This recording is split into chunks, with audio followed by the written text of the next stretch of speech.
Our guest today evening is Dr. Arjun Dang, partner and CEO of Dr. Dang's Lab. How did you evaluate the choice of continuing in diagnostic versus something else, and what were some of the other choices that you evaluated? Since it is a scalable model wherein you talk about diagnostics and it can easily reach the masses, I think it is more it was more relevant for me to actually step into that field where I already had the base set up. Why don't you talk us about Discover by Dangs? Now the entire issue is that both Arjun and Vivek, although we are males of 35 years of age, our past history, our medical history, our family history, and more importantly, our health goals are completely different. There might be someone else who has major gut issues, someone who has IBS, maybe someone wants to work on their sleep and mood. So we have a large number of these goals.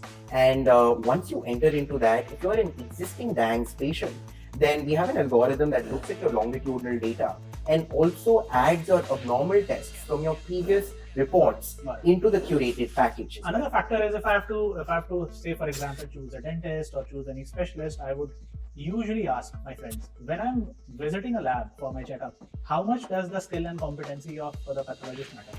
The intervention of a pathologist is critical. I've seen the best of machines give an incorrect report. The pathologist has to actually identify that the machine is giving this, but it's probably not the right value because it's not correlating with the symptoms of the patient. I mean, there will be some value where you feel that, okay, this value is not correct, but the machine is very confidently giving you that value. And that is where human expertise comes in. So what are some of such innovations in the diagnostic space and specifically in the pathology space that you are closely watching?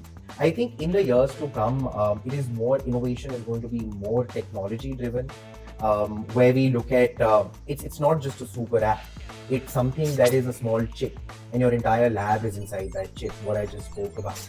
It's a little glucose monitor right now, but tomorrow it will probably be as big as the huge machine that we have that runs hundreds of tests. I think testing right there and giving the report right there with absolutely no infrastructure, no manpower required, while I still feel that is many years away and that's going to disrupt the entire industry. And a lot of people might not agree with me, but I mean, that is something that I really look forward to seeing innovation in that segment.